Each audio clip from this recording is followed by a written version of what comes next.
Shrapnel, a short story by Jennifer Crystal Johnson. Meticulously crafted, this particular world was created from the sun's sparkling beams of light and slivers of the moon.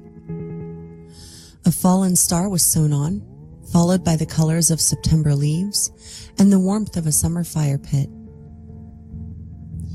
The underlying fabric was woven using threads of intrigue, fascination, infatuation, and hope, with remnants of longing and loneliness leaving bittersweet traces of their influence tucked away inside. Ornately decorated with beads of passion and buttons of smiles, laughter bubbles floated through the air so thick with optimism and excitement you could see its purple smoky hues dancing with the sunbeams. The idea of this world was flawless and beautiful, so the creator wanted everything to be perfect. But sometimes, striving for perfection can lead to chaos. Light stretched across the sky, illuminating everything and filling the world with rainbows of joy and drops of peaceful, nourishing rain. The clouds reflected sparkling light, their humidity making droplets of clean water look like small sapphires sewn onto cotton candy. There was no plan. Hope and destiny never shared their plans, keeping them hidden away in a tiny treasure chest only they could see or open. The world was built by pure, blind faith that everything would be as it should. And this faith was absolutely correct, even if the way things should be weren't exactly the same as what the envisioned outcome foretold. When faith has reason to falter, emotions become overpowering, overwhelming. Self-control and inner peace may not always be strong enough to make it through the cold, crisp night.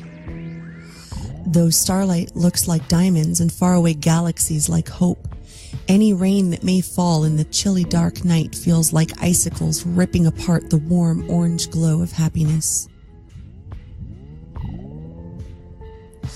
The construction of this world continued through nights filled with desire and longing, and days filled with strength and loneliness.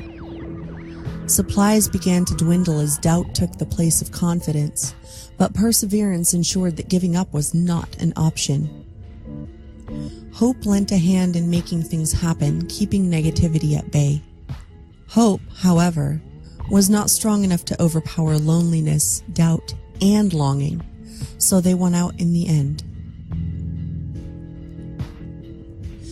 Just as the final touches were being added to this breathtaking creation, the sun peeked out over the horizon to shed light on the enchanting and ethereal beauty of this world. As the darkness began to fade and renewed hope and determination came into sight, music began to play again, sending this world on its way into happiness and completion. Just as this prismatic endeavor tried to reach for everything it was destined to embrace, disaster struck in the form of a bomb. This bomb originated from outside of the world, creeping up slowly with plenty of warnings that denial did well to keep hidden. Just as the world had been built on love and hope, the bomb came together through fear and pain. It was planted inconspicuously in a cruel act of deception, bringing with it broken shards of trust and shreds of hope like angel hair clinging to the remnants of inspiration.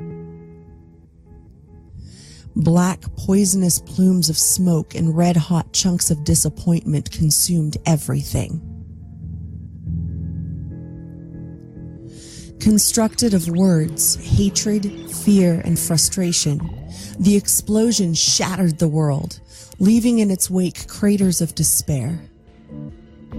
Shrapnel of sorrow, depression, and tears ripped through everything, slicing apart the ground, the beams of sunlight, and the passion.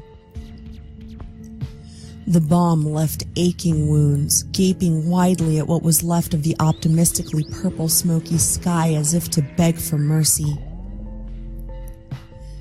"Kill me, or save me," gasped the bleeding open gashes. "Kill me, or save me." Hatred descended into this world, covering everything with a dark cloud of insecurity and betrayed trust. A fiery needle attempted to stitch up the wounds harshly, but hatred was fickle and the needle was hot. The stitches could not hold the wounds together, so hatred began to lose its control. It started to consume itself, imploding into a fiery mist as it could no longer sustain anything, not even its own existence. Sorrow descended and sent down a spiral, a whirlwind filled with salty tears for the wounds to attempt to disinfect them from the amazing betrayals and to clean the now discolored and bruised consciousness. Unbearable pain commenced, searing and burning with no healing in sight, only eternal fire and pain. As sorrow naturally would, it curled itself into a tight ball of hopelessness, a never-ending barrage of salty, stinging tears eating away at its good intentions. So sensitive and beaten down became sorrow that its salty tears turned into acid, burning away the immense depression and leaving nothing but a steamy, decaying residue behind.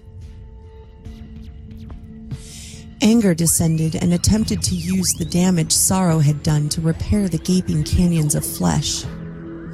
But anger was clumsy, heated, and mean. The shrapnel it gathered to try to clean up was immediately flung back down into the wounds, renewing the pain once more.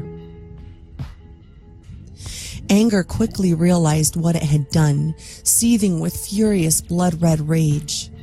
It could no longer reason with itself or justify its actions, and witnessed the gurgling wounds in the world develop fresh bubbles of bloody droplets, blending into the larger wounds and unable to coagulate, and thus unable to heal. So furious was anger that it turned against itself, destroying its own essence from the inside, consumed by its own rage toward itself, and wishing it would have saved the prismatic, glowing world before it had been too late. Desperation descended in one last attempt to hold on to the once beautiful creation. In vain. "Kill me, or save me," the world sputtered in blood-riddled gasps. Even begging could not save this magnificent creation, could not save the effort or the hope. As desperation tried and tried again, repeating the same endeavor over and over and blindly sobbing a wish that things weren't as they seemed, warmth. Finally.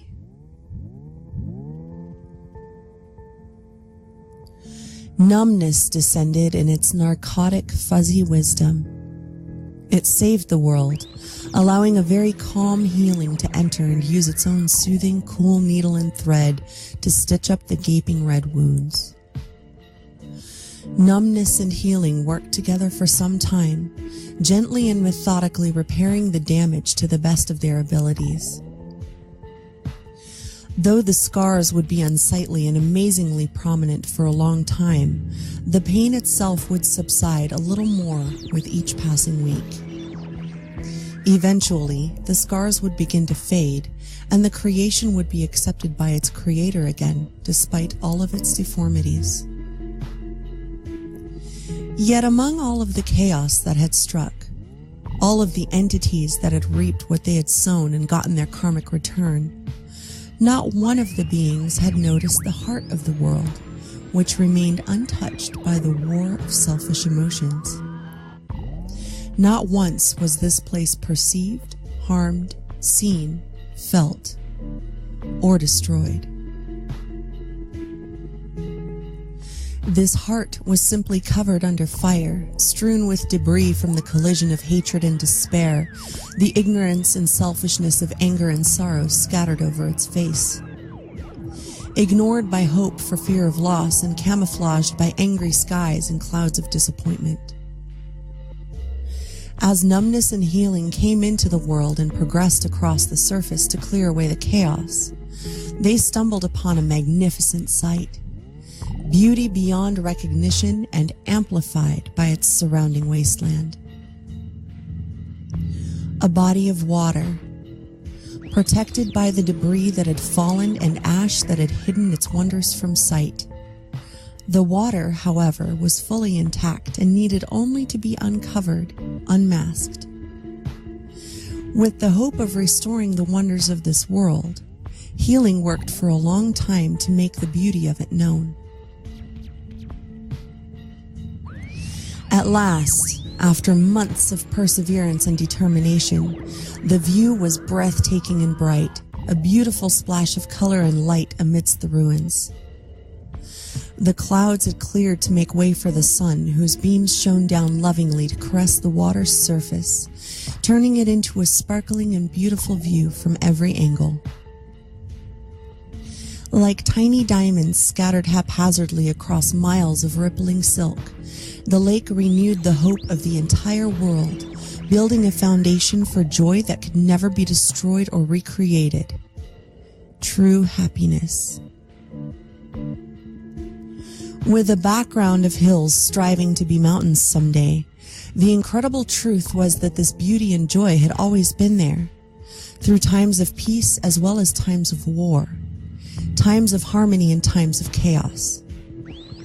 It was inadvertently protected so that it could be discovered again, beautifully hidden so that it could reach out and touch the heart of everything in the world after such an apocalyptic event with its sparkling victory, utterly fragile and exhaustingly indestructible. The end.